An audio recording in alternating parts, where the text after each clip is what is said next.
وەکو ئەزانن کە چالاکیەکی مانگرتن هەیە کە ئەم چالاکیە نزیکەی 154 ڕۆژە ئەمڕۆ لە 154مین ڕۆژیدایە لەم چوارچێوەیەشدا ئەمڕۆ گەنجێک چالاکوانێک لە مانگرتوان دەست ئەکا بە مانگرتنی بڕیاری ئەوەی داوە کە مانگرتنی بێکۆتا ڕابگەێنێ ئێستاش کۆنگرەی ڕۆژنامەوانی هەیە ئەچینە لای مانگرتوان. دەستپێکی ئەس هەموو بەشدەربانە سلااو دەکەم چاپەمەنی کەتکارن چاپەمەنی ئازاد سلااو دەکەم وەک تێزانین ئەف بمەهانە لە باکوورێ کوردستانê û Tirkiyê li dijî tecrîta li ser serokê me hatiye pêşkirin tê protesto kirin bi çalakiya greva birçîbûnê û herî dawiyê rojiya mirinê bi vê tecrîdê tê xwastin ku pêşeroja gelê Kurd tarî bikin ji ber ku serokê me ne kesayeteke rastî serokê me saziyeke felsefeya jiyana azad e ya ku bi vê tecrîdê tê xwastin ev felsefeya jiyana azad bêfetiskirin ez vê protesto dikim bi hevalên zindanan re me hevalên zindanê hemû silavên xwe pêşkêş dikim berxedana we pîroz dikim dîsa her wiha di vê pêvajoyê de hevalên ku jiyana xwe ji dest dayî carekiyên fedayiyane pêşxistî ez wana bibîrtînim û soza şopdarina rêya we dikim ez jî îro li bajarê Silêmaniyê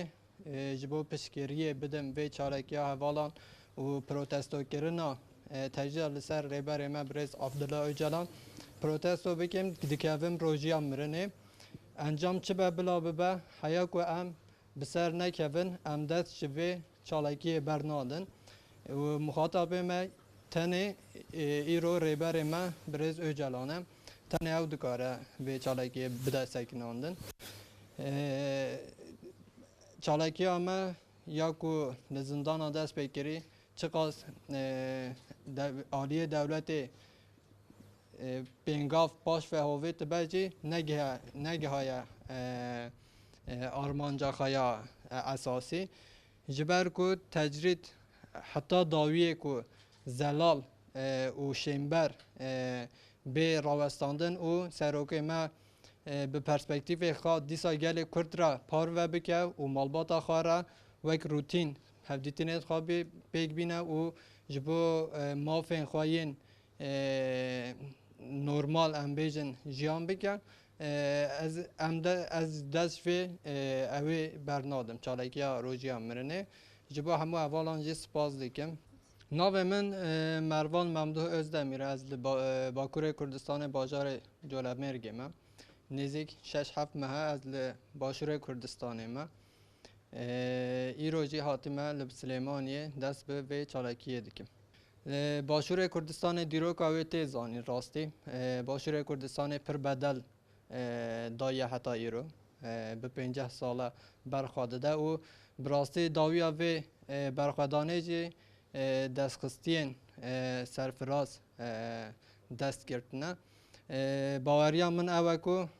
Başûrê Kurdistanê Rewşenbîrê Kurdistanê hunermendê Kurdistanê û ciwanên Kurdistanê me bi vê çalekiyê tenê nahişe û dê bi me re vê çalekiyê pêş bixe.